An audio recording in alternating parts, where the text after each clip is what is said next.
Hello everyone, welcome to agro academy. तो guys, जैसे मैंने सुबह शॉर्ट डाला था, एक यूट्यूब पे भी डाला था, अपने टेलीग्राम पे भी डाला था, इंस्टाग्राम पे भी डाला था कि एक टेस्ट अरेंज करी है 30 क्वेश्चन की, जो कि सबसे लिए एब्सोल्युटली फ्री होगी और जिसका सोल्यूशन मैं 5 बजे डालूंगा। तो ठीक है, आपके 5 बज गए हैं। तो चलिए शुरू करते हैं आज टेस्ट का एनालिसिस। देखो, कोई भी टेस्ट देना इंपॉर्टेंट नहीं होता है। आपने टेस्ट अटेम्प्ट करिए, अगर आपने उसका एनालिसिस नहीं किया तो वो टेस्ट किसी काम के नहीं। अगर आपने कहाँ गलती हुई, क्या सुधार चाहिए, या फिर सामने वाला एग्जामिनर क्या सोचता है, अगर आपने थोड़ा सा इस पे ध्यान नहीं दिया तो आपका इसको खामियाजा भुगतना पड़ेगा। ये आप एग्ज़ाम में खामियाजा भुगतेंगे या फिर कहीं और। तो इसलिए ध्यान दें कि आप हर कोई भी टेस्ट दें, चाहे वो प्री की टेस्ट दें, चाहे वो मेंस की टेस्ट दें, टेस्ट में आपको ये ध्यान रखना है कि आप एनालिसिस ज़रूर करें। चाहे उसके लिए 2 घंटे लगे, 3 घंटे लगे, 4 घंटे लगे, नो टाइम मैटर्स। जिसको अपनी गलती एक्सेप्ट करने का हुनर आता है, उसको सारी चीज़ें सीखना काफ़ी आसान हो जाता है। तो चलिए आज का हम पेडॉन का जो फुल लेंथ मॉक था, इसका एनालिसिस देखते हैं। तो सेक्शन 1 में हम सबसे पहला सवाल देखते हैं। अब देखो, ये सवाल जितने मैंने रैंकिंग देखी, जिन जिन लोगों ने टेस्ट अटेम्प्ट करा है, उनका बहुत से लोगों का गलत हुआ है। अब इस टेस्ट में मैंने क्या किया है, PYQ ऐड नहीं की है। PYQ आपको कहीं भी मिल जाएंगे और PYQ आपके रटाए होंगे, क्योंकि आपने बहुत बार PYQ अटेम्प्ट किए होंगे और वो आपको एकदम याद हो गए होंगे। तो इसलिए इसमें PYQ ऐड नहीं किया। देखो, IBPS के जो सवाल आते हैं उसमें एक चीज़ कॉमन होती है, सारे सवाल में आपको एक भी ऐसा वर्ड नहीं मिलेगा जो कि आपने कभी ना देखा हो, ना सुना हो। लेकिन कन्फ्यूज़न इतना हाई रहता है कि आप यही क्लियर नहीं कर पाते कि फॉलोइंग ऑप्शन में से कौन सा चूज़ करूँ। ठीक, मैंने यही जो टेस्ट का पैटर्न है मैंने अपने लिए भी रखा है। तो आप जब तक मैं 30 क्वेश्चन आपको समझाऊंगा तब तक आपको एक भी वर्ड ऐसा नहीं मिलेगा कि जो आपने कभी पढ़ा नहीं हो। आपने हर वर्ड पढ़ा है, लेकिन इन वर्ड का कॉम्बिनेशन अगर मैं अलग से कर दूँ तो ये कितना डिफ़िकल्ट बना देता। ऐसा नहीं था कि क्वेश्चन की लैंग्वेज बहुत डिफ़िकल्ट थी, क्वेश्चन की लैंग्वेज भी ईजी है, वर्ड भी आपने सुने हैं, फिर भी बहुत से लोगों ने फर्स्ट क्वेश्चन में ही गड़बड़ी कर दी है। बहुत से लोगों का मैं देख रहा हूँ कि फर्स्ट क्वेश्चन ही गलत है। तो चलो देखते हैं फर्स्ट क्वेश्चन आपका। Digest refers to the process of meeting organisms, typically animal और plant, with intentions of producing offspring with desire character. अब देखो, इसमें 5 ऑप्शंस थे। अब जैसे कि मैंने 5 ऑप्शन में बता रहा हूँ। अब देखो, पहला है कॉपुलेशन। ठीक, अब कॉपुलेशन यहाँ तक तो ठीक है, मीटिंग ऑफ ऑर्गेनिज्म सिर्फ इतना था, ठीक था कॉपुलेशन, चाहे वो प्लांट हो एनिमल हो, ठीक था, यहाँ तक ठीक था, यहाँ तक ये डेफिनेशन सेटिस्फाई होती थी। रिप्रोडक्शन, अब रिप्रोडक्शन होता क्या है? रिप्रोडक्शन बेसिकली ये होता है कि मेल और फीमेल अपने लिए एक नई प्रोजेनी प्रोड्यूस करते हैं, इसी को हम कहते हैं रिप्रोडक्शन। कॉपुलेशन यानी कि सिर्फ और सिर्फ मीटिंग हम कहते हैं कॉपुलेशन। अब देखो, ये जो कॉपुलेशन होती है हर एनिमल में अलग अलग होती है। आप बात करें मैं काऊ की, काऊ में जो उसे कहते हैं हम सर्विस। अगर मैं बात करूं गोट की, शिप की, तो शिप में होता है ये टपिंग। ठीक, ये हर एनिमल में अलग अलग होता है। जैसे कि आपके पोल्ट्री में कपलिंग होता है। ओके, तो ये सब में अलग अलग होता है। अब रिप्रोडक्शन की डेफिनेशन मैंने समझा दी। इसके बाद आता है आपका ब्रीडिंग। अब ब्रीडिंग होता क्या है? ब्रीडिंग एक सिस्टमेटिक प्रोसीजर होती है जिसमें हमको वही कैरेक्टर चाहिए होते हैं जो हमको चाहिए, यानी कि डिज़ायर कैरेक्टर हमको चाहिए होते हैं। हम 2 चीज़ों की ब्रीडिंग क्यों करवाते हैं? हम नई हाइब्रिड वैरायटी क्यों बनाते हैं? क्योंकि हमको एक डिज़ायर कैरेक्टर चाहिए जो हमको चाहिए। जैसे कि एक काऊ है जिसमें काफ़ी ज़्यादा हाई मिल्क पर फैट परसेंटेज है, और दूसरी एक काऊ है जिसका मिल्क प्रोडक्शन काफ़ी हाई है। तो हमको एक ऐसी काऊ चाहिए जिसका मिल्क प्रोडक्शन भी हाई हो और उसका फैट परसेंटेज भी हाई हो। तो ऐसे में हम ब्रीडिंग करवाते हैं। तो इस सवाल का जवाब हो जाएगा आपका ब्रीडिंग। अब देखो, क्रॉसिंग क्या होता है? क्रॉसिंग आपका ये होता है कि आपका क्रॉसिंग एक अल्टरनेट वर्ड है रिप्रोडक्शन के लिए। भाई हमने क्रॉस कर दिया इसका और इसका, इसमें हमारा कोई एम नहीं होता है कि हम ये नहीं चाहते कि हमको डिज़ायर कैरेक्टरिस्टिक मिले। क्रॉसिंग हम सिर्फ केवल और केवल हमारे एक्सपेरिमेंट के बेसिस पर करते हैं। हमको कोई एक्सपेरिमेंट करना है, जैसे कि अब आप मेंडल का ही उदाहरण ले लीजिए। उसको एक्सपेरिमेंट करना था, अगर मैं ग्रीन पॉड को रिंकल सीड के साथ क्रॉस करूँ तो क्या होगा? तो वो क्रॉस एक एक्सपेरिमेंट है, ना कि वो कोई कंक्लूजन दिखाता है, ना ही डिज़ायर कैरेक्टरिस्टिक देता है। बस हमको देखना होता है कि हमको क्रॉसिंग में हम यह एनालाइज करते हैं कि भाई फ्यूचर आने वाली जनरेशन वो कैसी होगी। ठीक, इसके बाद हाइब्रिडाइजेशन। अब हाइब्रिडाइजेशन होता क्या है? हाइब्रिडाइजेशन सिंपली दो अलग अलग स्पेसीज है, या हम एनिमल्स की अगर डिफरेंट स्पेसीज देखें उनको हम कंबाइन करते हैं। हालांकि इसके पीछे हमारा कोई एम नहीं होता कि हम इनको कंबाइन करके कुछ करें, बस हाइब्रिडाइजेशन हम ये करते हैं, दो अलग अलग स्पेसीज को कंबाइन करते हैं। जैसे कि मैंने को बताया कि जो जैक और मेयर यानी कि मेल डोंकी और फीमेल हॉर्स का अगर हम कॉम्बिनेशन कराते हैं, हाइब्रिडाइजेशन करवाते हैं, तो उसमें हमको मिलता है म्यूल। हालांकि म्यूल का कोई इतना खास इकोनॉमिकल इंपॉर्टेंस है नहीं, कोई डिज़ायर कैरेक्टरिस्टिक हमें उनसे मिलती नहीं है, तो इसका आंसर हो जाएगा आपका ब्रीडिंग। तो देखो, तो सर ये इतना टफ क्वेश्चन इतनी आसान भाषा में कैसे? तो देखो, ये टफ क्वेश्चन नहीं है, बस आपको ध्यान से पढ़ना है, आपका सिक्स सेंस इस्तेमाल करना है और आप आराम से आंसर कर जाएंगे। आप एक बार खुद से पूछिए कॉपुलेशन क्या होता है, रिप्रोडक्शन क्या होता है, क्रॉसिंग क्या होता है, हाइब्रिडाइजेशन क्या होता है, ब्रीडिंग क्या होता है। जब तक आप खुद से नहीं पूछेंगे तब हर बार आप क्वेश्चन गलत कर देंगे। अब देखो, आपको ये सारी चीज़ें पढ़ने को मिलेंगी हमारे नोट्स में। अब देखो, ये जो नोट्स हैं, अब इसमें मैं दिखाता हूँ आपको कहाँ से पढ़ना था। अब इसमें मैंने साफ साफ लिखा है, breeding is a control method of production organisms, animal में या फिर प्लांट में, जिसमें हमको चाहिए होते हैं कुछ डिज़ायरेबल कैरेक्टर्स। यहाँ आप देख पा रहे होंगे डिज़ायरेबल कैरेक्टरिस्टिक्स, ट्रेट्स या फिर कैरेक्टरिस्टिक, जो भी आप बोले।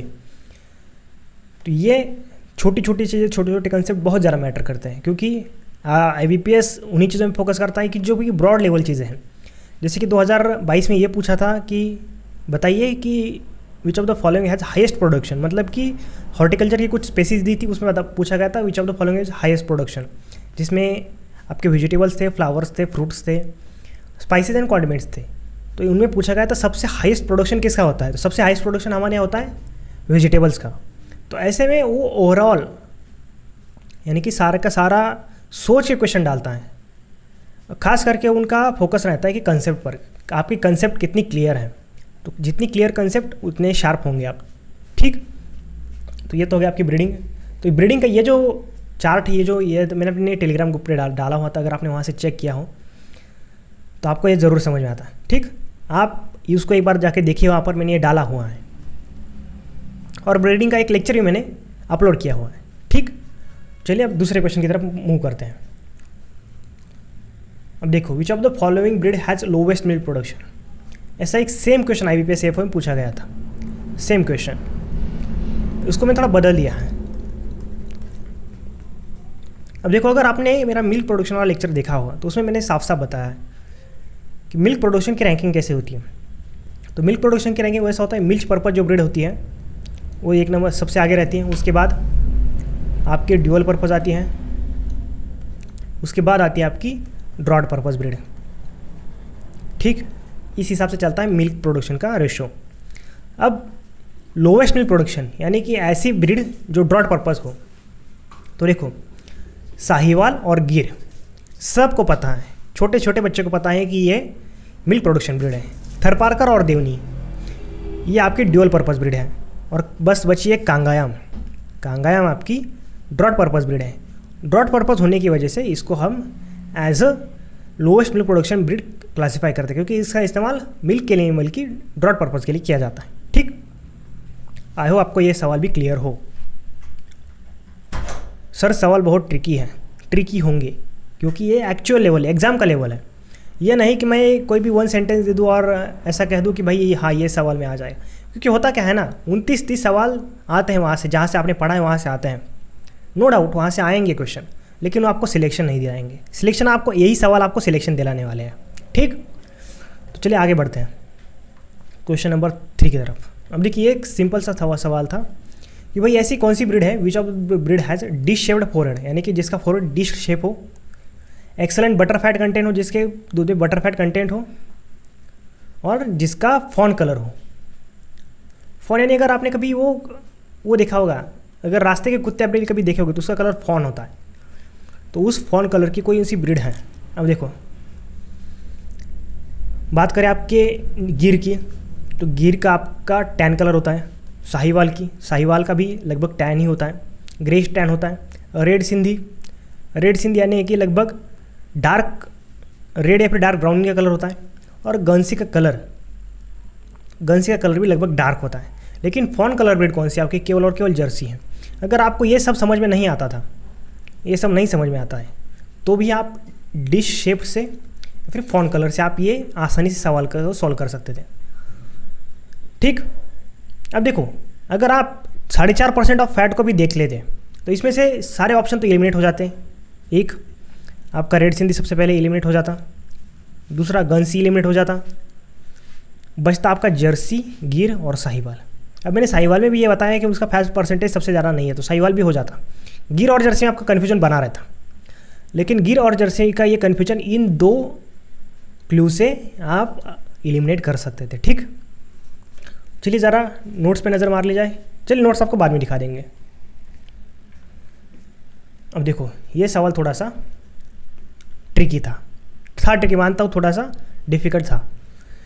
Buffalo calves should be feed in the ratio, buffalo calf को किस रेशो में फीड करना चाहिए? वेट और मिल्क के बेसिस से, यानी कि वेट अपॉन मिल्क।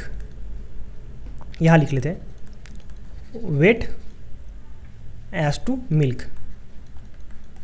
तो देखो बफेलो काव को किस हिसाब से फीड करना चाहिए ताकि उसका इतना वेट हो तो उसको इतना मिल्क मिले, यही सवाल का मतलब था। अब आगे की जो इन्फॉर्मेशन दी गई है वो तो बस इतना दिया है कि अगर उसको एक्सेस दिया गया तो उसमें स्कोर ऑकर होगा, या फिर अंडर दे दिया तो उसमें माल न्यूट्रिशन होगा। और तो इसका अप्रोप्रिएट रेशो क्या होना चाहिए? तो देखो मैंने बताया था अपनी नोट्स में मिल्क एज टू वेट, इसका रेशो था 1:15। उसका वज़न अगर 1 kg है, सॉरी उसका वज़न अगर 15 kg है तो उसको 1 kg हमको मिल्क फीड कराना है। यही रेशो मैंने बस उल्टा पूछ लिया, तो इसका आंसर हो गया आपका 15:1। ठीक, ये थोड़ा ट्रिकी सवाल था, मैं भी मानता हूँ थोड़ा ट्रिकी था।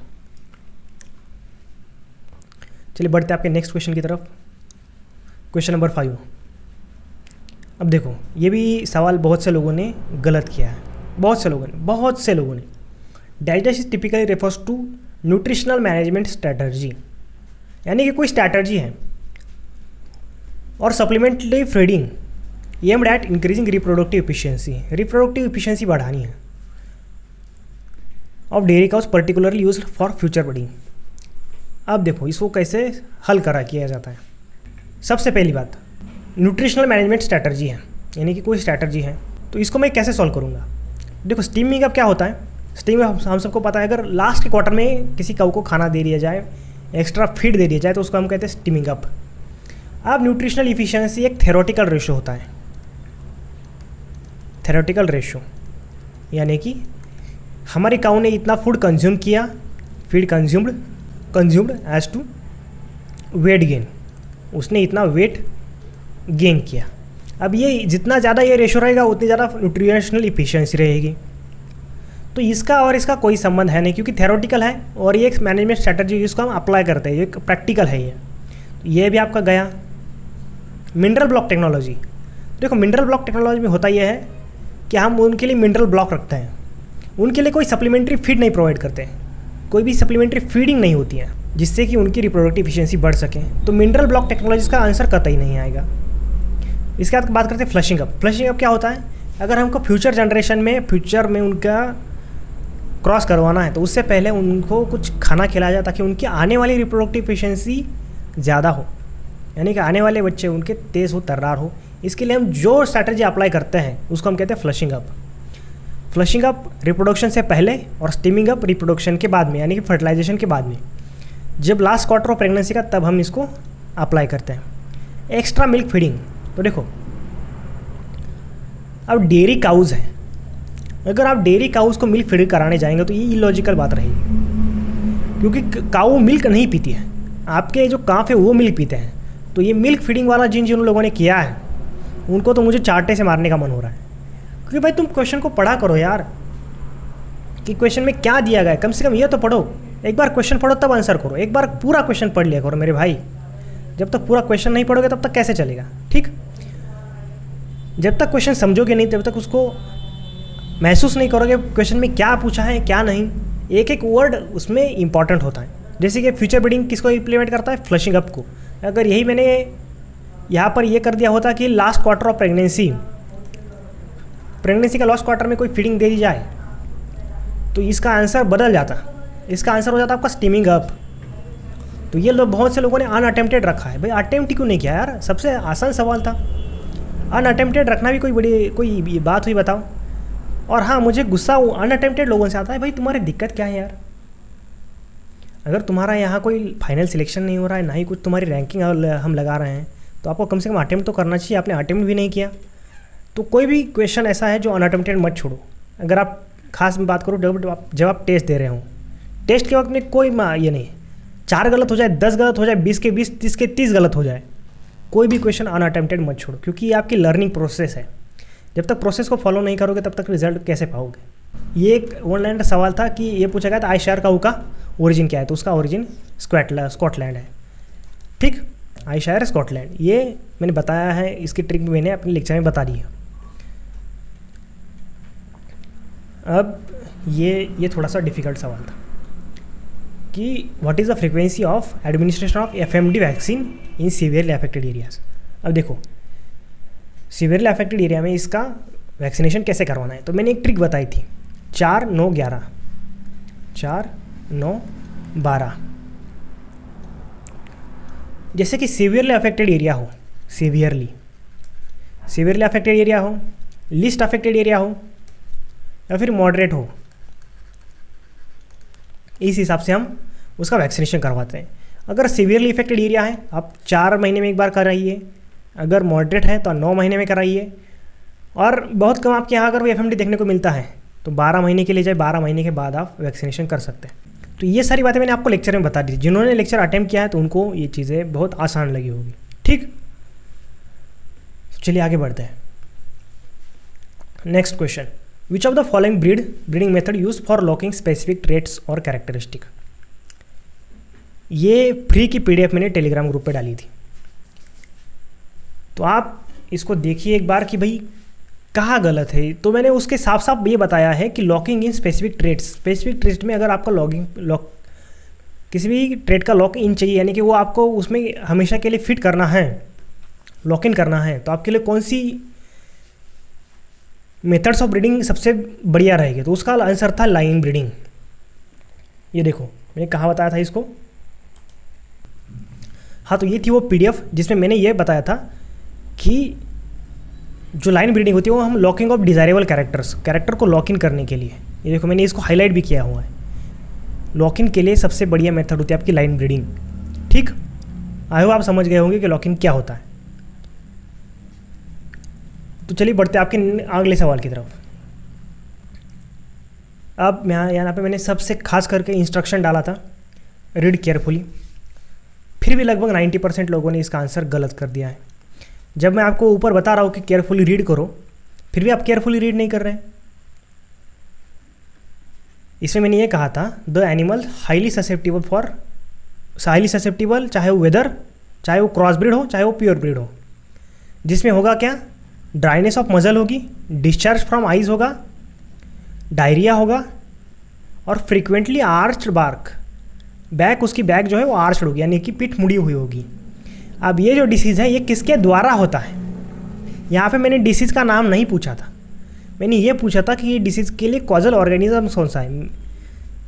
अगर सवाल एग्जामिनर का माइंडसेट देखे तो उसने यहाँ ये पूछा है कि ऑर्गेनिजम्स, भाई कौन सा ऑर्गेनिज्म उसके लिए रिस्पॉन्सिबल है। तो देखो जिन जिन लोगों ने रिंडरपेस्ट किया है, तो रिंडरपेस्ट ये डिसीज़ है, ना कि उसका कॉजल ऑर्गेनिज्म है। बात करें वायरस की, तो वायरस इसका कॉजल ऑर्गेनिजम्स है। इसके अलावा बात करो क्लोस्ट्रीडियम चेहू की, तो ये ब्लैक क्वार्टर का है, ब्लैक क्वार्टर डिसीज़ होता है इससे। और जिन जिन लोगों ने ग्राम नेगेटिव बैक्टीरिया किया है, तो आपको ये कहाँ से लग रहा है भाई ग्राम नेगेटिव बैक्टीरिया में ये मैंने किस डिसीज़ में मैंने ये सिम्टम बताए थे, किसी में नहीं बताए थे, तो ग्राम नेगेटिव बैक्टीरिया ये होगा ही नहीं। इसके अलावा TCRV एक वैक्सीनेशन है, टिश्यू कल्चर रिंडरपेस्ट वैक्सीन, तो रिंडरपेस्ट वैक्सीन से भी वाला कोई डिसीज़ होता है। तो इसका साफ साफ मतलब ये हुआ कि आप ठीक से पढ़ नहीं रहे, सवाल को ठीक से पढ़िए उसके बाद अटेम्प्ट करिए। सर ये इतने सवाल बहुत हार्ड लग रहे हैं, हार्ड लगेंगे, यही सवाल आपको सिलेक्शन दिलाएंगे, क्योंकि आसान से सवाल तो हर कोई कर ले जाएगा, तो सबको F बना दिया जाए, नहीं, हाँ, आपके अंदर कुछ ऐसी क्वालिटीज़ होनी चाहिए जो कि उस एग्ज़ाम के लिए, जो उस पोस्ट के लिए जो लायबल हो। अगर आप कोई भी चीज़ ठीक से ध्यान से नहीं पढ़ते तो ये ऐसी ही गलतियाँ आप बार बार दोहराएंगे। चलिए ठीक है, आगे बढ़ते हैं। ये disease, which of the following is not zoonotic disease. अब कुछ लोगों को ये पता ही नहीं चला कि जूनोटिक डिसीज़ होता क्या है। जूनोटिक डिसीज़ ये होता है जो कि एनिमल से हमारे ह्यूमन में ट्रांसफ़र होता है, चाहे वो एनिमल टू ह्यूमन। ऐसा कौन सा डिसीज़ है जो कि जूनोटिक नहीं है, यानी कि एनिमल से ह्यूमन में ट्रांसफ़र नहीं होता है? तो सबसे पहला था एंथ्रैक्स। अब देखो यहाँ पर मैंने दो ऑप्शन, एग्जामिनर ने दो ऑप्शन डाले हैं, एक एंथ्रैक्स डाला है, दूसरा वूल सॉर्टर डिसीज़ डाला है। तो एंथ्रैक्स और वूल सॉर्टर डिसीज़ तो मेरे भाई एक ही होता है। ऑफकोर्स ये ऑप्शन गलत हो जाएंगे, तो क्योंकि एंथ्रैक्स और वूल सॉर्टर डिसीज़ एक ही है और वो जूनोटिक डिसीज़ है। बफेलो पॉक्स, बफेलो के लेक्चर में बताया, बफेलो पॉक्स जो मिलकर से उनके हाथों में फोड़े बना जाते हैं, ये भी जूनोटिक डिसीज़ है।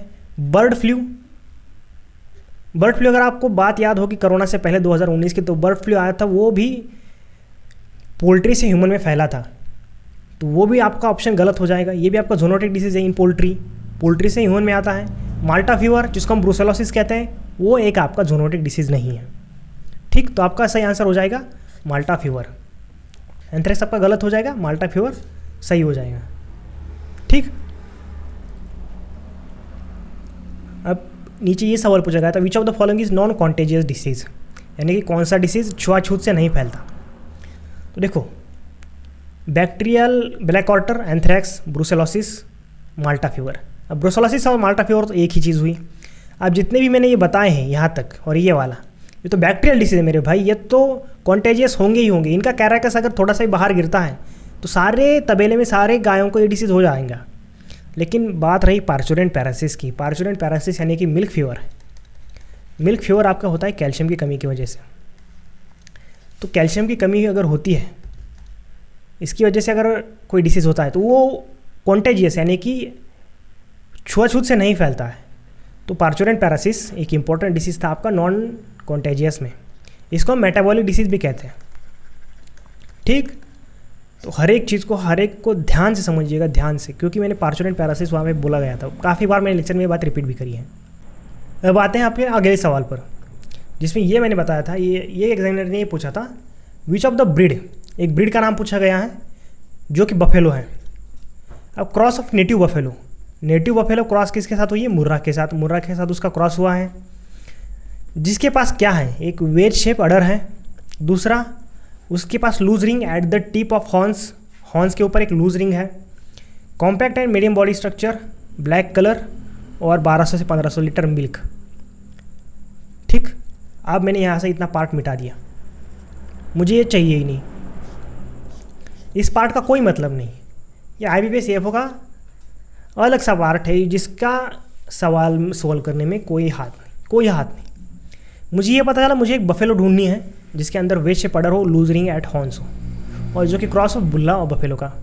तो ऐसी कौन सी है? तो देखो, नागपुरी आपकी एक प्योर ब्रीड है, जो कोई भी क्रॉस नहीं है। बात करूँ पंढरपुरी, ये भी आपकी प्योर ब्रीड है, जो बात करती है जो बिलोंग करती है पंढरपुर ऑफ महाराष्ट्र। नागपुर ऑफ महाराष्ट्र, जिसके स्वॉर्ड शेप हॉर्न है। ठीक, स्वॉर्ड शेप हॉर्न में ये मैंने कहीं नहीं बताया कि उनके हॉर्न्स पर एक लूज रिंग है, नहीं बताया मैंने कहीं। पंढरपुरी जिसके ट्विस्टेड हॉर्न्स हैं, ये भी नहीं बताया। अब बात करते हैं आपके महसाना की। महसाना एक क्रॉस है, महसाना क्रॉस है मुर्रा एंड सुरती, इन दोनों का क्रॉस है, लेकिन उसके पास वेज शेप अडर नहीं है। मैं बात करूँ अगर नेटिव मुर्रा, अगर आप कहेंगे सर सुरती तो एक नेटिव बफेलो है, तो नहीं, उसके पास वेज शेप अडर नहीं है, ना ही उसके पास loose rings at the tip of horns है, ना, ये तो है नहीं। बात करूँ मैं जाफराबादी की, तो जाफराबादी के पास ड्रूपिंग हॉर्न्स है, ड्रूपिंग हॉर्न्स। इसके अलावा उसकी जो अडर है, उसके जो टिट्स है वो फनेल शेप है, फनेल शेप्ड। बची आपकी गोदावरी। अब आपके गोदावरी के सारे कैरेक्टरिस्टिक हैं, wood, wedge shape udder and loose ring at the tip of horns, ये दोनों कैरेक्टरिस्टिक आपके गोदावरी में है, जो कि एक क्रॉस है नेटिव बफेलो प्लस मुर्रा का। ठीक, यहाँ तो आपको सारी चीज़ें क्लियर होंगी। ये भी मैंने शायद PDF डाल दिया था, तो चलिए एक बार देख लेते हैं हमने कहाँ डाला था। ये देखिए यहाँ पर, ये रही आपकी गोदावरी का, जिसमें मैंने ये बताया है उसकी बाउल शेप अडर है, ठीक, बाउल शेप अडर है। इसके अलावा loose ring at the tip of horns, यानी कि हॉर्न्स के ऊपर एक लूज रिंग है। अब ये 1200 से 1500 ये कॉमन है, ये मैंने कहा है। अगर लैक्टेशन ना भी याद रहे तो लैक्टेशन में कोई दिक्कत नहीं, बस आपको चीज़ें उसके प्रोमिनेंट कैरेक्टरिस्टिक के हिसाब से याद रखनी है। जैसे मैंने उसमें 3 प्रोमिनेंट कैरेक्टरिस्टिक बताई थी, एक उसका क्रॉस बताया था, दूसरा उसका बाउल शेप अडर, तीसरा loose ring at the tip of horns, horns पर एक लूज रिंग हो, ठीक। तो गोदावरी के बारे में ये सारी चीज़ें हुई आपकी। अब बात करते हैं नेक्स्ट विडर की। अब विडर में तुमको समस्या क्या है यार, तुम हर सवाल को एज लिटरली ले लेते हो, जैसे वर्ड में कहा गया है, ठीक उसी तरीके से। क्योंकि IBPS ने 2023 में एक सवाल पूछा गया था पल्सिंग के बारे में, पल्सिंग। तो मुझे बताओ पल्सिंग किससे रिलेटेड है? क्या ये पल्स से रिलेटेड है? पल्स यानी कि आपके जो दाल वर्गीय पिक है, क्या उससे दाल वर्गीय क्रॉप है उससे रिलेटेड है? तो नहीं, ये दाल से कतई रिलेटेड नहीं पल्सिंग। पल्सिंग आपका रिलेटेड है जो हम फ्लावर में post harvest technology, post harvest management करते हैं, उसमें पल्सिंग रिलेटेड है। पोस्ट हार्वेस्ट मैनेजमेंट इन फ्लावर, तो ये उससे रिलेटेड है। तो ठीक इस तरीके से पूछा गया था विडर क्या है। अब बहुत से लोगों ने ये किया कि इम्प्लीमेंट्स टू बाइंड वीड, ये कहाँ से सही? ये सरासर गलत ऑप्शन ही गलत है ये, कि ये कोई ऐसा इम्प्लीमेंट जो वीड को बांध के रखता है, नहीं, ऐसा कोई ही नहीं है। अब मस्कुलिन हॉर्स को हम मस्कुलिन हॉर्स को हम स्टैलियन कहते हैं, स्टैलियन। हालांकि आपको याद भी नहीं है तो कोई दिक्कत की बात है नहीं। वैसे मस्कुलिन हॉर्स को क्या कुछ भी कहें, डिसीज्ड चिक भी वाला कोई टर्म होती है? कोई नहीं। ग्रीन टर्फ आपका वो जो बगीचे में बिछा जाता है उसको हम टर्फ कहते हैं, जिससे विडर कतई रिलेटेड नहीं है। लेकिन कैस्ट्रेटेड मेल ऑफ शिप जिसको हम विडर कहते हैं, चलो आपको दिखाते हैं कहाँ कहता है, ये मैंने कहाँ बताया था। तो ये देखो, मैंने यहाँ पर बताया था आपको विडर क्या होता है? एक कैस्ट्रेटेड मेल ऑफ शिप ये होता है। और आपने क्या किया? Implements to bind the bead, to bind weeds, ये कहाँ से हुआ भाई? ये तो होता ही नहीं कहीं से। वीड को बाइंड करने के लिए हम रीपर का इस्तेमाल करते हैं, सॉरी बाइंडर का इस्तेमाल करते हैं, ना कि विडर का, ठीक। चलो अब आगे बढ़ते हैं। शेयरिंग क्या है? तो देखो शेयरिंग है act of removal of wool from ship. अब देखो शेयरिंग मैंने कहाँ दिखाया, तो ये रही आपकी sharing, 2 to 3 times in a year. Sharing यानी कि क्या? उसके ऊपर की जो खाल निकाली जाती है इसको हम कहते हैं शेयरिंग। और ये जो ब्रीड यहाँ पे मैंने बताई थी वो शेयर्ड ब्रीड है। तो आपको एक ही पन्ने से मैंने 2 सवाल डाले हैं, अगर आपने ठीक ठाक से पढ़ा होगा नोट्स तो आपके समझ में आ गया होगा। तो शेयरिंग क्या है? Act of removal of wool from ship. अब बहुत से लोगों ने गलती कर दी है कि भाई कॉमन पेन फॉर रैबिट के लिए अगर हम कॉमन पेन ये करें तो उसको शेयरिंग कहेंगे, यानी कि एक साथ शेयर करना, ना कि शेयरिंग। शेयर अलग है और शेयरिंग अलग है, ठीक। इसके बाद फीडिंग टू द चिकन, ये कोई टर्म नहीं होती है। अब पिग के लिए क्रूड प्रोटीन प्रोवाइड करना, इसको हम शेयरिंग कहेंगे, नहीं कहेंगे। इसके अलावा प्रोवाइड वैलोज फॉर बफेलो, वैलोज का अगर हम बफेलो को प्रोवाइड करेंगे और बफेलो उसमें वैलोइंग करेंगे तो उसको वैलोइंग कहेंगे हम, ठीक, उसको ना कि शेयरिंग कहेंगे। चलिए आगे बढ़ते आपके। अब ये देखो, ये सवाल भी बहुत से लोगों ने गलत कर दिया है। अब V shape cutting is related to अब furrow made by country plough. अब कंट्री प्लो के द्वारा जो फ्रो बनाई जाती है ऑफकोर्स वो वी शेप की होती है, लेकिन ये कटिंग नहीं होती, ये प्लोइंग होती है। वी शेप प्लोइंग की अगर मैं बात करूँ, वी शेप प्लोइंग अगर कोई हमारा प्लाउ करता है तो वो होता है आपका furrow made by country plough. Of course यहाँ पर वी शेप होती है। अब पंढरपुरी बफेलो के जो हॉर्न्स है वो ट्विस्टेड होते हैं और ये नीचे की तरफ यानी कि इन्वर्टेड वी शेप तो होते हैं। तो ये ऑप्शन भी आपका चला गया। ईयर ऑफ पिग, अगर पिग का कोई भी कान है आपके पास तो इसको इस तरीके से कट किया जाता है, वी शेप में इसको कटिंग करी जाती है। तो ये आपका वी शेप रिलेटेड हुआ ईयर ऑफ पिग से। वैटल्स ऑफ सोनाडी शिप, अगर जिसने सोनाडी देखी हो तो उसमें वैटल होते ही नहीं है। अब बीटल लीफ के बेस पे जो कट लगाया जाता है वो सर्कुलर शेप का होता है, ना कि वी शेप का, ठीक। यहाँ तक सारी चीज़ें क्लियर हैं। आई होप आपको यहाँ तक सारी चीज़ें क्लियर हो। IPS AFO आपसे ऐसे ही सवाल पूछता है, ना ही से कम ना ही से ज़्यादा, ठीक। वो सारे सब्जेक्ट्स को मिला के ऑप्शन डाल देते हैं, सारे सब्जेक्ट को मिला के, कोई भी सब्जेक्ट वो छोड़ते नहीं है। ऐसा नहीं कि एक ऑप्शन इसलिए एक ही ऑप्शन में सारे के सारे वो डाल देता है, ऐसा करता ही नहीं। चलो, अब ये था मैंने कंबल वूल प्रोडक्शन किससे रिलेटेड है ये मैंने पूछा गया था। तो आपका कंबल वूल जो है वो नॉर्थ वेस्टर्न है, यानी कि जो राजस्थान वाली ब्रीड्स है उससे हम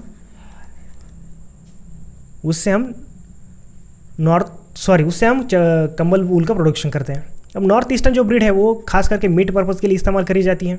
साउदर्न ब्रीड की बात करूँ तो उसमें शॉल के लिए इस्तेमाल की जाती हैं, वो ब्रीड शॉल वूल उनसे मिलता है। नॉर्दर्न ब्रीड की बात मैं करूँ तो नॉर्दर्न ब्रीड से हमको एप्रिल वूल मिलता है, जिससे हम ऊल के कपड़े बुनते हैं। लेकिन कंबल किससे बुनते हैं हम? नॉर्थ वेस्टर्न रीजन की जितनी भी ब्रीड्स है उनसे हम कंबल बनाते हैं। ये मैंने आपको लेक्चर में बताया था। लेक्चर की अगर आप पीपीटी ध्यान से पढ़ें, लेक्चर देखें या फिर पीपीटी भी पढ़ लें, पीपीटी में ये सारी चीज़ें मैंने एक्सप्लेन करी है, ठीक। अब देखो ग्रंटिंग साउंड मैंने साफ साफ लेक्चर में बताया ग्रंटिंग साउंड किससे रिलेटेड है। वो साउंड ऑफ पिक का साउंड है। लेकिन कुछ लोगों ने किया कि बॉल बियरिंग का फ्रिक्शन है। अरे बॉल बियरिंग का फ्रिक्शन कहाँ से आएगा? जब एनिमल हस्बेंड्री का मैं टेस्ट ले रहा हूँ उसमें आप एग्रीकल्चर इंजीनियरिंग क्यों घुसाड़ रहे हो? तो साउंड ऑफ पिक को आप बॉल बियरिंग के साथ क्यों कंपेयर कर रहे हो, जबकि उसका पिक का साउंड है। एयर कंप्रेशन सबमर्सिबल मोटर, हालांकि इसका साउंड आता ही नहीं है। रेड कॉटन बग का कोई साउंड होता ही नहीं है। ऑल ऑफ दिस तो ऑफकोर्स गया है। तो ऐसे ही ऑप्शन होते हैं, ऑप्शन चारों ओर से आते हैं, लेकिन आपको चूज करना होता है कि कौन सी चीज़ सही है कौन सी चीज़ गलत है, ठीक। अब देखो ये सवाल एकदम सीधा था, एकदम सीधा। अगर जिसने थोड़ी सी भी डीप पढ़ाई, थोड़ी सी, ज़्यादा नहीं थोड़ी सी, उसको ये सवाल आसानी से हो जाता। अब हार्डियस ब्रीड मैंने पूछा था, हार्डियस ब्रीड कौन सी है? ऑफ ओविस आरिस। यहीं पर लोग कंफ्यूज हो गए। अब ओविस आरिस होता क्या है? आपकी शीप होती है। शीप को हम कहते हैं ओविस आरिस। गोट को हम कहते हैं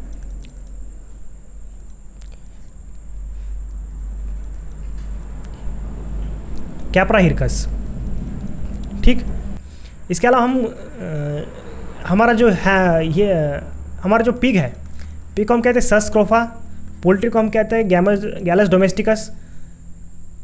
तो मैंने पूछा था कि शिप की कौन सी ऐसी ब्रीड है जो कि राजस्थान से रिलोकेट हुई है, माइग्रेट हुई है, उत्तर प्रदेश में, मध्य प्रदेश में, कुछ महाराष्ट्र के कुछ नॉर्थन प्रदेश में, और जिसके पास high resistance of disease and worms हो।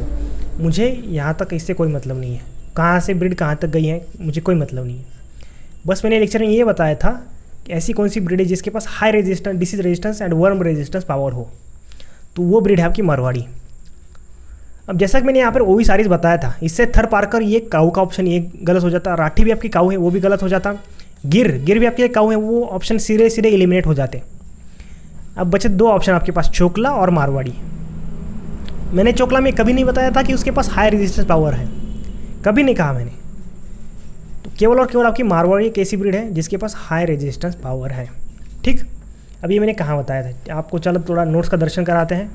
अब देखो, अब ये है हमारी मारवाड़ी ब्रीड। मारवाड़ी ब्रीड में मैंने साफ साफ बताया है, क्या बताया है? High resistance from disease and worms, hardiest breed है आपकी अमंग द शिप। तो अगर आप नोट्स को भी थोड़ा ध्यान से पढ़ लेना तो भी बहुत सारे क्वेश्चन आपके हल हो जाएंगे, ठीक।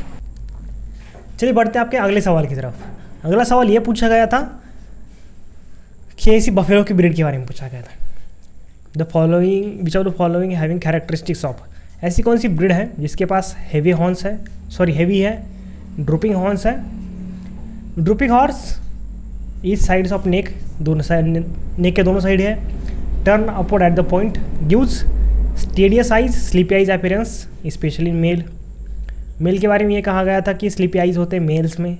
बाकी फीमेल और मेल दोनों के बारे में कहा गया है कि ड्रॉपिंग हॉर्न्स है। उनके बुलक काफ़ी हैवी है, प्लोइंग के लिए और कार्टिंग के लिए इस्तेमाल किए जाते हैं। हैवीएस्ट ब्रीड इन बफेलो में हैवीएस्ट ब्रीड है जिसको हम मिनी एलिफेंट कहते हैं, और जिसके फनेल शेप टीट्स हैं।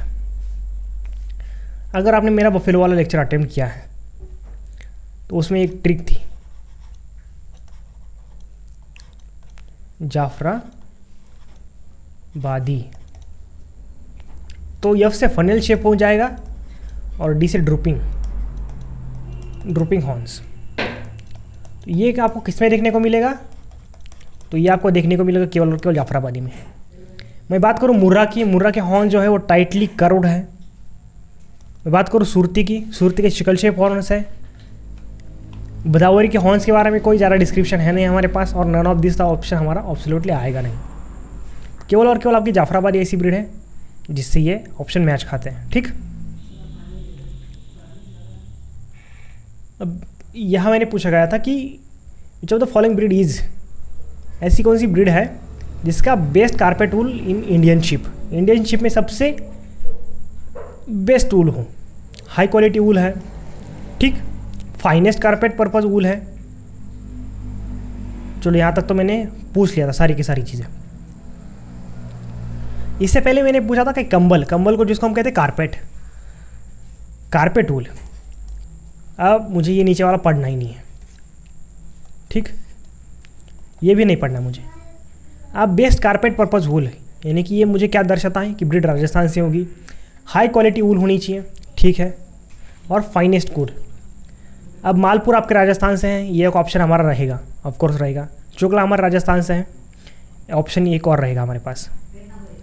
मरीनो एक्जॉटिक ब्रीड है, और ये हमने साफ साफ बता रखा है कि हमको केवल और केवल इंडियन ब्रीड चाहिए। ये गई। गड्डी हमारी नॉर्थ ईस्टर्न ब्रीड है। चांगथंगी हमारी नॉर्दर्न ब्रीड है। अब कन्फ्यूजन तो इन दोनों में है।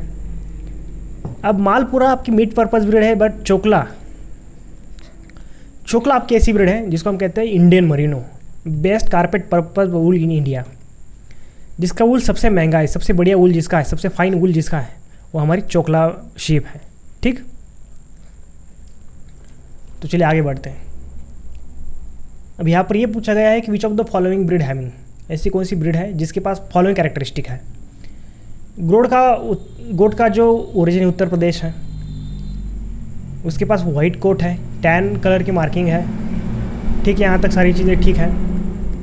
इसके अलावा उसका रोमन नोज़ है, कॉन्वेक्स फेस लाइन है, टफ्ट ऑफ हेयर है उसके पास, और पैरट माउथ अपीयरेंस यानी कि रोमन नोज़ है। ठीक, ड्रूपिंग ईयर्स है, और फ्री रेंज कंडीशन के लिए काफ़ी बढ़िया ब्रीड है। तो ये अब उत्तर प्रदेश की बात करूँ मैं। बीटल आपकी पंजाबी ब्रीड है। सिरोही आपकी गुजरात की ब्रीड है। ब्लैक बंगाल नाम में ही पता है बंगाल की ब्रीड है। सानेन एक्जॉटिक ब्रीड है। एक ही ऑप्शन बचता था, जमुनापुरी। केवल और केवल आप इस फर्स्ट से ही आंसर लगा सकते थे, लेकिन मैंने ये सारी चीज़ें दी थी भाई। पैरेंट माउथ अपीयरेंस भी हो, कॉन्वेक्स फेस लाइन से ब्लैक मार्किंग है, ड्रूपिंग ईयर्स है, टफ्ट है। ये सारी चीज़ें के देने के बाद भी अगर आप सवाल गलत कर रहे हैं तो कहीं ना कहीं ये या तो आपके पढ़ने में गलती है या फिर आपका सोर्स बदल देना चाहिए आपको। ठीक, तो ये गोट की सारी चीज़ें आपको ये देखने को ठीक ठाक देखनी चाहिए। गोट के कम से कम ब्रीड, इंपॉर्टेंट ब्रीड तो कम से कम ठीक ठाक पढ़ो यार। अब ये देखो, गोट में अगर मैं बात करूँ जमुनापुरी, तो देखो ये गोट की एक ब्रीड है जिसमें उत्तर प्रदेश से बिलोंग करती है, जिसका वाइट कलर है, रोमन नोज भी है, ड्रूपिंग ईयर्स भी है, और फ्री रेंज कंडीशन के लिए काफ़ी सुटेबल ब्रीड है। इसमें IBPS F1 ये सवाल पूछा था कि सबसे लॉन्गेस्ट लैक्टेशन पीरियड किसका होता है, तो इसी ब्रीड का होता है। ठीक, चलिए बढ़ते हैं नेक्स्ट सवाल की तरफ। Cockerel farming is particularly, cockerel farming क्या है? अब जिनको मैंने ये वाला कॉकरेल फार्मिंग वाला जो वीडियो मैंने यूट्यूब पे डाला था, पोल्ट्री फार्मिंग के नाम से वीडियो था, तो वो वीडियो अगर किसी ने देखा हो तो उसको कॉकरेल फार्मिंग इजीली समझ में आ जाएंगी। कॉकरेल फार्मिंग क्या होता है? अगर हम केवल और केवल मेल चिकन को रेज करें for the purpose of meat production, तो उसको हम कहते हैं कॉकरेल फार्मिंग। ठीक, और हमारी साधारण पोल्ट्री क्या होती है? साधारण पोल्ट्री होती है कॉक विथ हैंस, यानी कि male poultry with female poultry, ये हमारी ऑर्डिनरी पोल्ट्री होती है। इसके अलावा chicken rearing on integrated farming का कंसेप्ट ही अलग है मेरे भाई। इंटीग्रेटेड फार्मिंग इसमें आती ही नहीं है। कैस्ट्रेटेड मेलिन चिकन किसको कहते हैं हम? कैपॉन और कॉकरेल में बहुत ज़्यादा डिफरेंस हो गया।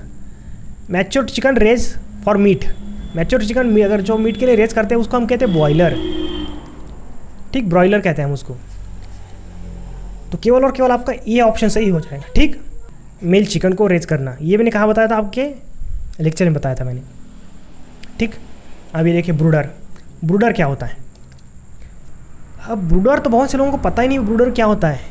ब्रूडर तो multiply of male of chicken use for multiply breed. बहुत से लोगों ने ये लगाया है भाई। तुमने भाई कहाँ से पढ़े हो यार? कौन सी यूनिवर्सिटी से ये की है, डिग्री की है तुमने? ये होता ही नहीं है।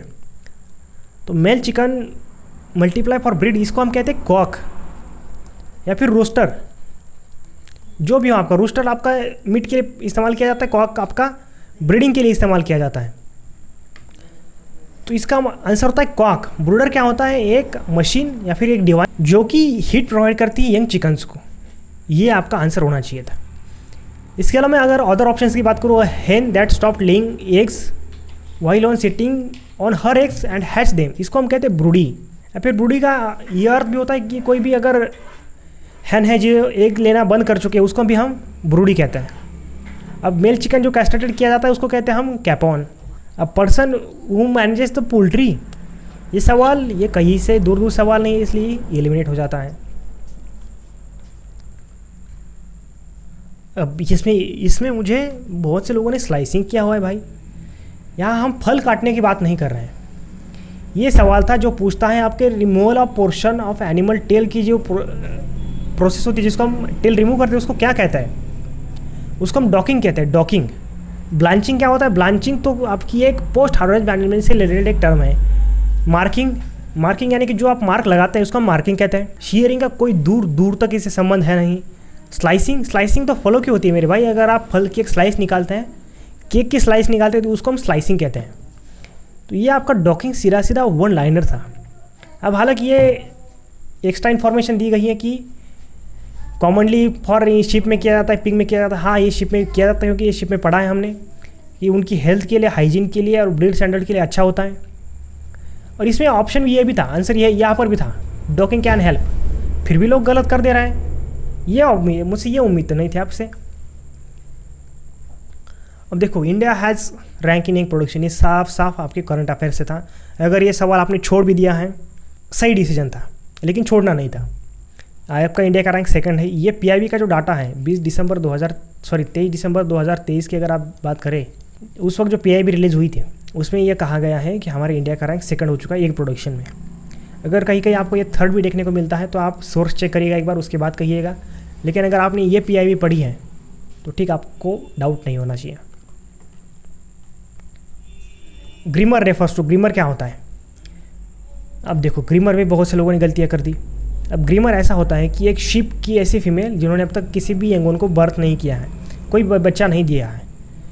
अब फीमेल की जो गोट होती है, गोट की जो फीमेल होती है जिसने अभी तक किसी भी बच्चे को जन्म नहीं दिया, उसको हम कहते हैं गोटलिंग। फीमेल पिग जिसको हम कहते हैं गिल्ट, जिसने अभी तक किसी बच्चे को जन्म नहीं दिया है। पोल्ट्री कहाँ जन्म दी थी यार? तुम पोल्ट्री सोच नहीं सकती, ये आंसर ही गलत है। इसमें एग लेइंग होती है पोल्ट्री में। तो पोल्ट्री में जो एग लेइंग होती है, और जो पहले अब तक जिसने भी एग नहीं दिया गया था उसको हम कहते हैं पुलेट, उसे हम पुलेट कहते हैं मेरे भाई। और ये रैबिट, फीमेल रैबिट का तो कोई संबंध है ही नहीं यहाँ पे। ठीक, तो आपका सही आंसर हो जाएगा फीमेल शिप, जिसने अभी तक किसी भी बच्चे को जन्म नहीं दिया है। अब ये देखो, यहाँ पर गलती होने के चांसेस थे। मैं भी मानता हूँ सवाल काफ़ी डिफिकल्ट था। लाइव स्टॉक मैनेजमेंट प्रैक्टिस, कोई लाइव स्टॉक मैनेजमेंट प्रैक्टिस है जहाँ पर केवल और केवल यंग एनिमल को खिलाया जाता है, जैसे कि काफ, पिगलेट और लैम्ब। अडल्ट एनिमल को वो खाना नहीं खिलाया जाता और उसके लिए एक स्पेशल डेजिग्नेटेड एरिया रखा जाता है, और जो भी हम खिलाएंगे उसे एज अ सप्लीमेंटल फीड खिलाएंगे। अब देखो, मिल्क फीडिंग क्या सप्लीमेंटल फीडिंग है? तो मिल्क फीडिंग सप्लीमेंटल फीडिंग नहीं है। इस वर्ड की वजह से ये हमारा कैंसिल हो गया।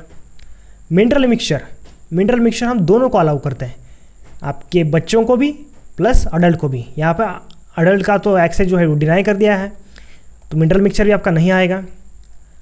अब बात करते हैं सप्लीमेंटल विटामिन्स की। तो सप्लीमेंटल विटामिन्स ऐसा कहा गया है कि केवल और केवल बच्चों को दो, बड़ों को भी दे सकते हैं आप, तो ये भी गया।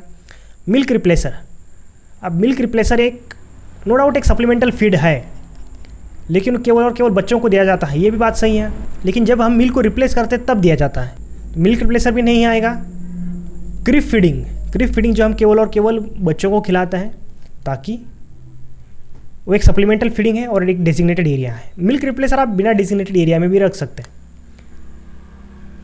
और जिसमें एडल्ट की कोई भी एंट्री है नहीं। ठीक, इसका आंसर हो जाएगा आपका क्रिप फीडिंग। अब क्रिप फीडिंग में आपको ज़रा दिखा दूँ। अब ये देखो, यहाँ पर मैंने बताया क्रिप फीडिंग क्या है। Creep feeding additional feed stuff for piglet और young animals and not for adult one. Adult one के लिए फीडिंग नहीं दी जा रही, केवल और केवल यंग वन के लिए फीडिंग दी जा रही है, जिसको हम कहते हैं क्रिप फीडिंग। ठीक, आई होप यहाँ तक आपको सारी चीज़ें क्लियर हो। चलिए अब आगे बढ़ते हैं। अब देखिए needle teeth is a practice needle teeth removing practice किस में किया जाता है? तो ये किया जाता है आपके स्वाइन में, यानी कि पिग्स में। बोवाइन आपका कैटल का ग्रुप है, कैटल में ये प्रैक्टिस नहीं की जाती। काफ में कतई नहीं, काफ में नेवलिंग की जाती है, डी नेवलिंग नहीं, नेवल कॉर्ड कटिंग की जाती है, उनकी नेवल को ये किया जाता है। और स्पेड में क्या किया जाता है? स्पेड में इसकी ओवरीज को रिमूव किया जाता है। काफ में क्या रिमूव किया जाता है? काफ में नेवल कॉर्ड रिमूव की जाती है। अब कैटल में हॉर्न को रिमूव किया जाता है, बोवाइन में भी हॉर्न को रिमूव किया जाता है। ठीक, तो ये सारी चीज़ें आपको याद होनी चाहिए। ये देखो, अब जैसे कि मैंने बताया वो वी शेप, आपको ऊपर एक सवाल आया था वी शेप जो था वो यहाँ से मैंने उठाया था। उनके कानों पे एक कट लगाया जाता है वी शेप, किसके? पोल्ट्री के कानों पे लगाया, स्वाइन के कानों पे ये लगाया जाता है। ठीक, अब ये कहाँ किया जाता है भाई? ये देखो, ये बड़े बड़े जो इसके जो दांत निकल आए हैं, इस दांत को रिमूव करने के लिए हम उसके निडल को कट करते हैं। ये देख रहे हैं आप, ये बोर जिसके बड़े बड़े टीथ है उसको भी हम रिमूव करते हैं। अब ये देखिए निडल टीथ मैंने यहाँ भी बताया यहाँ है।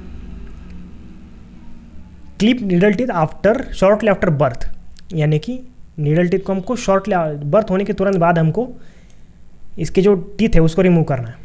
आई होप आपको ये सारी चीज़ें, अगर आपने ठीक ठाक नोट्स अगर पढ़ी है, नोट्स अगर आप केवल और केवल इमेजिन भी करते हैं, क्योंकि मैंने इमेजेस ऐसे डाली है कि आप बिना टीचर के, बिना किसी के हेल्प के आप समझ पाए। ठीक, आपको सारी चीज़ें आई होप यहाँ तक सारी चीज़ें क्लियर है। चलिए आगे बढ़ते हैं, नेक्स्ट सवाल पर आते हैं। विच of the following breed of pig is known for, यानी कि मैंने ब्रीड के बारे में सवाल पूछा था कि पिग की एक ऐसी ब्रीड बताइए जिसके पास गुड मदर कैरेक्टरिस्टिक्स है, फ्रिकल्स, यानी कि उसके एब्डोमेन पर पर्पल पैचेस होते हैं, पर्पल पैचेस जिसको हम फ्रिकल्स कहते हैं। चलो मुझे फ्रिकल समझ में नहीं आया। जिसके पास आर्च्ड बैक होती है, बैक ऐसे स्लाइटली आर्च्ड है, ये भी मेरे समझ में आ जाता। यूके की ब्रीड है, ये मेरे लिए इंपॉर्टेंट था। एक्सेलेंट ब्रीड है, ये भी मेरे लिए इंपॉर्टेंट था। अब देखो घुंघरू हमारी इंडियन ब्रीड है। आंगोंडा गोवा, ये हमारी गोवा की ब्रीड है, जो कि मैंने चार्ट में आपको लेक्चर में समझाया है। अब बचे ये केवल और केवल आपकी 3। अब लैंड रेस जो है वो डेनमार्क की ब्रीड है, ये भी ऑप्शन गया। अब बचे आपका लार्ज व्हाइट यॉर्कशायर और मिडल व्हाइट यॉर्कशायर। अब आर्चर्ड की बैक की अगर मैं बात करूँ, वो केवल और केवल आपके लार्ज व्हाइट यॉर्कशायर में पाई जाती है। अब ये देखो मैंने ये चीज़ कहाँ बताई थी। अब ये रही आपकी जो मैंने सॉइल हस्बेंड्री का जो PDF बनाया, जो मैंने नोट्स बनाए, उसमें आपको ये चीज़ बताई थी। अब देखो अंगोंडा गोवा कहाँ की ब्रीड है? आपकी गोवा की ब्रीड है, वो बाहर की ब्रीड नहीं है। फ्रिकल्स मैंने बताया था, ये रहे आपके फ्रिकल्स। हालांकि आपको समझ में नहीं भी आ जाते तो भी काम चल सकता था। स्लाइटली आर्च्ड बैक है। देखो ये रहा आपका मिडल वाइट यॉर्कशायर, ये रहा आपका landrace, middle white Yorkshire, जिसकी एकदम जो बैक है एकदम स्ट्रेट बैक है, इसकी थोड़ी सी बैक आर्च्ड है। ठीक, अब इसके फ्रिकल्स और गुड मदर कैरेक्टरिस्टिक के लिए भी ये जानी जाती है। आई होप आपको यहाँ तक सारी चीज़ें क्लियर हो। अब देखो ये लास्ट वाला सवाल था, ये मैंने पूछा था पिग डिसीजेस से रिलेटेड। अब इससे मैं थोड़ी सी हिंट दे दूं और आप इसका जो सही आंसर है मुझे कमेंट करेंगे। ये जो डिसीज़ है यंग एनिमल में देखा जाता है, पिगलेट्स में, बोरलिंग में, गिल्ट में, यानी कि जो कि यंग एनिमल है। इमेच्योर इम्यून सिस्टम वाले एनिमल इसके लिए सबसे ज़्यादा वुल्नरेबल है। इसके अलावा जिसके बॉडी पर डार्क रेड पर्पल पैचेस है, पर्पल पैचेज इसकी बॉडी पर आ जाते हैं, एब्डोमेन में, नेक पे, जिससे पिग अफेक्ट हो जाते हैं। उनके नाक से एक डिस्चार्ज बहने लगता है, उनमें ड्रूपिंग ऑफ हेड हो जाता है और जिससे कि इलनेस प्रोड्यूस हो सकती है। अब ये किस में होता है? अब देखो ब्रुसेलोसिस किससे, अब देखो इसमें डिसीज़ का आप बस रिलेट करना है। जैसे मैंने बताया ब्रुसेलोसिस किससे रिलेटेड डिसीज़ है आपका? ब्रुसेलोसिस रिप्रोडक्टिव सिस्टम से। ऊपर कहाँ रिप्रोडक्टिव सिस्टम दिया गया है? कहीं नहीं दिया गया है। अब इरिसाइफल्स की बात करूँ तो इसमें रेड डायमंड पैचेस देखने को मिलता है आपको on the neck, patch on the neck पे देखने को मिलता है, ठीक। अब स्वाइन इन्फ्लुएंजा की बात करूँ तो ये रेस्पिरेटरी सिस्टम से रिलेटेड डिसीज़ है। अब इसका ऑप्शन क्या होगा ये आप मुझे कमेंट में बताएंगे। यहाँ तक मैंने सवाल सॉल्व कर दिया है, आगे आपकी जिम्मेदारी। तो आपको आई होप आपको ये टेस्ट समझ आया हो। अगर आपके कम मार्क भी इस टेस्ट में आए हैं तो कोई बात नहीं, क्योंकि अटैम्प्ट तो बहुत ज़्यादा है। मैंने देखा सुबह से बहुत सारे लोगों ने अटैम्प्ट किया है, लेकिन छोटी छोटी गलतियों की वजह से आंसर गलत कर दिया है। एक तो क्वेश्चन को ठीक से पढ़ नहीं रहे हैं, दूसरा ठीक समझ से समझ नहीं रहे हैं, और जो ऑप्शन फर्स्ट दिख जा रहा है बस उसी को टिक मारते हुए आगे बढ़ रहे हैं। और उन लोगों से मुझे काफ़ी ज़्यादा चिढ़ आ रही है जिन्होंने अनअटेम्प्टेड छोड़ दिए हैं। तुम्हारा कहाँ यहाँ इवैल्यूएशन हो रहा है मेरे भाई? तुम्हारा कहाँ इवैल्यूएशन हो रहा है बताओ? कहीं नहीं। तो आपके लिए बेस्ट ऑफ लक। जब मैं नेक्स्ट टेस्ट डालूंगा यूट्यूब पे, उसके लिए आपकी पढ़ाई को और ज़्यादा बूस्ट चाहिए। आपकी सोर्सेज जो है, सोर्सेज सबसे पहले सही करिए, क्योंकि सोर्सेज बहुत ज़्यादा मैटर करते हैं कि भाई क्या पढ़ रहे हैं या फिर क्वेश्चन जिस हिसाब से बनते हैं उसके लिए सोर्स का, सही सोर्स का होना आपके लिए काफ़ी ज़्यादा इंपॉर्टेंट है, ठीक। आई होप आपको यहाँ तक सारी चीज़ें क्लियर हो। तो चलिए आपसे मिलेंगे नेक्स्ट सेशन में, तब तक के लिए टेक केयर। और हाँ, जैसे कि पैडाउन नोट्स मैंने आपसे वादा किया था, पैडाउन नोट्स के बहुत सारे सब्जेक्ट के आ चुके हैं, आप उसके लिए एनरोल कर सकते हैं। जैसे कि आप यहाँ पर कुछ इसके हाइलाइट्स देख सकते हैं जो कि एकदम अट्रैक्टिव हैं, जिसमें ज़्यादा से ज़्यादा इमेजेस का इस्तेमाल किया गया है, और ये काफ़ी फ़ायदेमंद होगा आपके प्रिपरेशन के लिए। जैसे कि इसी की बात करिए, अगर ये टॉपिक आप अगर पढ़ने जाएंगे, grading of eggs by weight, अगर आप इसको बुक में पढ़िए या फिर आप पैडाउन के नोट से पढ़िए, आप इससे बेहतर समझ पाएंगे ना कि नोट्स से। तो आप मिलते हैं आपसे नेक्स्ट लेक्चर में, तब तक के लिए बाय बाय।